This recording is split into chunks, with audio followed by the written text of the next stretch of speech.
Aksi spontanitas masyarakat Tumang terhadap PT Seraya Sumber Lestari atau PT SSL yang berujung pada pembakaran sejumlah aset milik PT SSL yang memiliki izin konsesi seluas 19.450 hektar di Desa Tumang diduga karena adanya konflik lahan antara perusahaan dengan masyarakat yang tidak kunjung usai sejak lama. Kericuhan yang terjadi pada Rabu 11 Juni 2025 sekitar pukul 10 pagi waktu Indonesia Barat menyebabkan PT SSL mengalami kerugian hampir 15 miliar. Pihak perusahaan melalui manajemen di lapangan juga telah melaporkan hal ini kepada Polres Siak, sebagaimana keterangan Direktur Utama PT SSL Samuel Sungjadi yang ditemui usai menghadiri pertemuan mediasi yang diinisiasi pemerintah Kabupaten Siak di kantor Bupati Siak.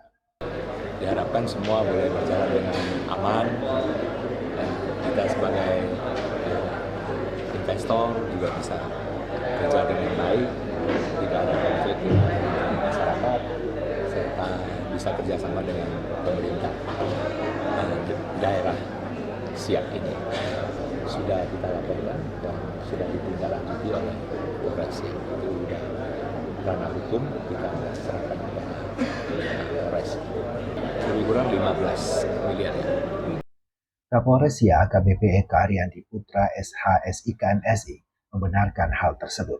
Dari hasil investigasi inventaris di lokasi kejadian, aset kendaraan maupun bangunan yang terbakar maupun rusak dirincikan 3 unit kendaraan roda 4 terbakar dan 1 unit bus sekolah terbakar, 4 unit kendaraan roda 4 rusak, 18 unit kendaraan roda 2 terbakar.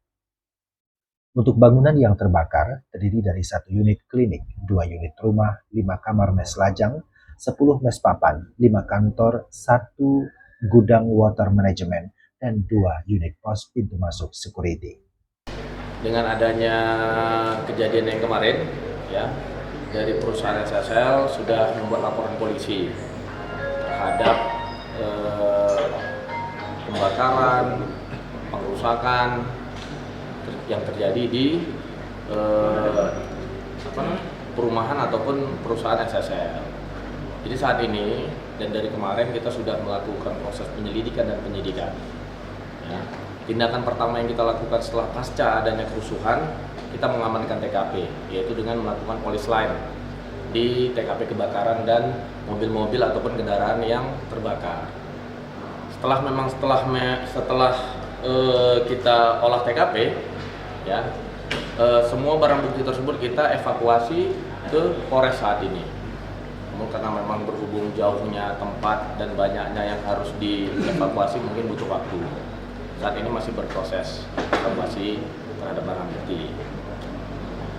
Selanjutnya berdasarkan keterangan saksi-saksi yang ada di lapangan dan alat-alat bukti yang sudah kita dapatkan di TKP dan di beberapa tempat, ada beberapa yang diduga pelakunya sudah kita amankan, ya. Lebih kurang ada sekitar 6 orang, ya.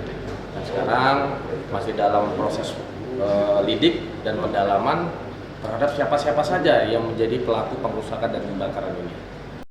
Polres Siak akan melakukan penyidikan dan penyelidikan terhadap laporan yang disampaikan oleh PT SSL dan penegakan hukum akan tetap ditegakkan dengan mengamankan beberapa orang yang terduga sebagai pelaku sambil terus melakukan pendalaman pemeriksaan.